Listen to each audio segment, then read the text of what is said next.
कि सुमरन ध्यान भजन मुख्य है, तुम करने लगोगे फिर भारत में सतयुग आ जाएगा, फिर धर्म का बेल बढ़ेगा, फिर धर्म का बोलबाला हो जाएगा। दूसरा कोई गुरु महाराज ने कहा कि उपाय नहीं है।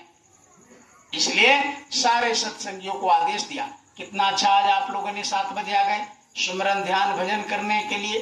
तो ये हमेशा बराबर लगातार चलाते रहना, बराबर दिन भर काम करिए, दुकान दफ्तर की सेवा, आए गए की सेवा सत्कार, नौकरी चाकरी बाल बच्चे जो भी।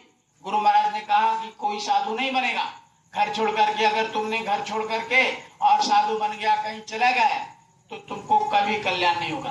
घर ही में रहो, बाल में रहो, बच्चे में रहो, परिवार में रहो, गृहस्थ आश्रम में रह करके मीराबाई, पलटू साहब, भिका साहब, दरिया साहब, कबीर साहब, सावन से जितने भी संत मत के लोग आए सब गुरु महाराज ने, यहाँ तक है कि हमारे गुरु महाराज भी गृहस्थ आश्रम में रहे। तो घर ही में रह करके ये भजन करो। तो भजन कैसे करेंगे? तो गुरु महाराज ने कहा कि 2, 4, 5, 10 जो भी लोग हो इकट्ठा हो जाओ।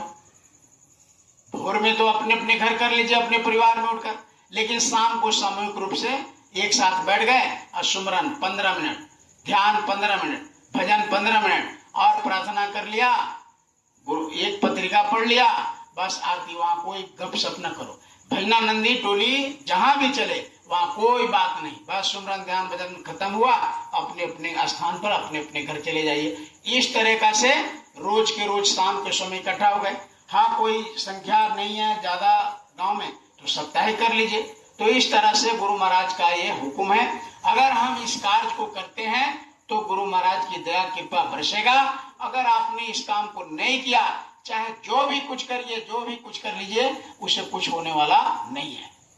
ये सुमरन ध्यान भजन छोड़ करके चाहे जो भी करिए आप, उसे कुछ होने वाला नहीं है।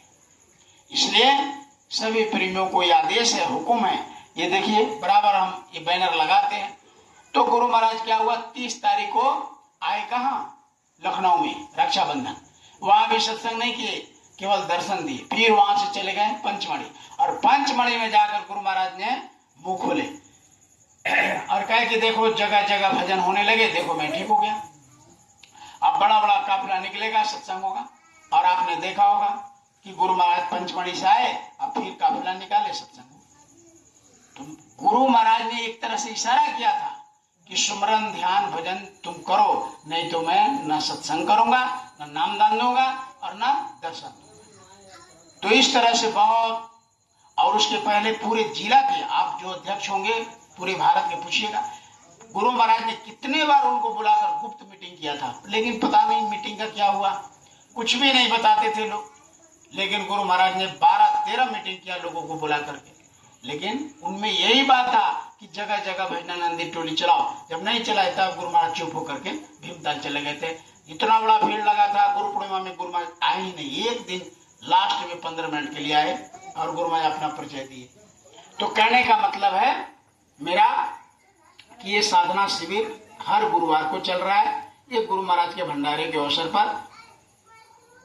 तो गुरु महाराज कहते थे होली में, भंडारे में, गुरु पूर्णिमा पर, कभी तुम आते हो सीधे खड़े हो जाते हो। दुनिया का काम खत्म होने वाला नहीं है, इसलिए हम घर परिवार जो भी कार्य करते हैं उसको करते हुए थोड़ा सा समय निकालेंगे प्रचार के लिए, थोड़ा सा समय निकालेंगे यानी लोगों को समझाने के लिए, थोड़ा सा समय निकालेंगे किसी गांव में गए और मालिक के संदेश को बताने के लिए, और फिर अपना भी काम करना, केवल बाहरी काम नहीं। गुरु महाराज ने कहा कि खुद करो औरों को करो। नानक साहब ने भी यही काम किया, अपने भजे औरों को भजावे और नानक मुक्ति सहजे पाए। तो ये लंबा कार्यक्रम नहीं है, ये साधन भजन का है। केवल काम में, धाम में, दुनिया में दारी लगने की जरूरत नहीं है। जो गुरु ने काम दिया है, जो गुरु ने आदेश हुक्म दिया है, उसको सर पर कहा कि गुरु को वचन सर पर रखिए। चले आ गया मैं कहे कबीरता दास के 3 लोग भैनाई। जब गुरु के वचन को सवार करके चलेंगे तो दुनिया में कोई बाल बांका नहीं करेगा। इसलिए गुरु के वचन को बराबर याद रखना। माथे पर सवार रखने का क्या मतलब, हमेशा गुरु के वचन पर चलते। गुरु के वचन को सर पर रखने का मतलब ये है कि हमेशा गुरु महाराज के वचन को, गुरु महाराज ने कहा था कि अगर हमारे वचन को तुम भूल जाओगे तो तुम फंस जाओगे। इसलिए एक एक वचन को बराबर माला की तरफ फिरते रहो। मनमुखी किसे कहते हैं? जो मन के पीछे चलते हैं। और गुरुमुखी किसे कहते हैं? गुरु के वचन पर चलते हैं। तो गुरुमुख बना है, जो गुरु ने कहा है उसको बजाना है। तो प्रेमियों, अगला इतवार 11 तारीख